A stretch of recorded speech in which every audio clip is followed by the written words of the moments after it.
Moi j'ai 15 ans, je veux aller au Bétard, je veux aller voir ce qu'il raconte, je veux entendre. Quand Pinchas est arrivé au lycée, le Bétard, c'était le fer de lance de l'autodéfense et c'était le fer de lance du militantisme actif. Il y avait 2 jours par semaine minimum, une journée c'était l'entraînement et une journée c'était la formation idéologique pour savoir pourquoi on s'entraînait. L'entraînement à quoi? Au combat. C'est évident. Nous avions à l'époque les méthodes israéliennes du Krav Maga, du karaté, d'attaque, enfin, etc., etc. C'était assez violent, même à l'entraînement. Moi, je me suis cassé 2 fois le bras, 1 fois la jambe. J'ai eu le nez cassé. Bon, enfin, c'est des détails, mais c'était assez violent dans la mesure où on essayait de copier la réalité.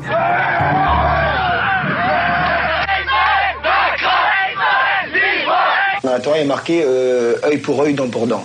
Quand un ennemi vient te frapper, nous on lui rend la monnaie, et puis donc c'est ce qu'on fait. C'est ce que fait Israël contre les ennemis, contre les terroristes et contre tous ceux qui en veulent à notre époque. Même, ces 2 Saoudiens auraient insulté le drapeau israélien.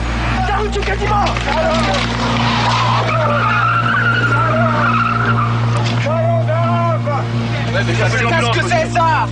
Bizarrement, on n'était pas arrêté. Je pense que c'était pour des raisons d'État. À une certaine époque, la politique française a joui et bénéficié de notre activité. Le gouvernement Mitterrand était propice à toutes nos actions. Parce que moi, une fois, j'ai été convoqué à la brigade criminelle pour une opération et il nous avait dit la prochaine fois, cognez-les discrètement.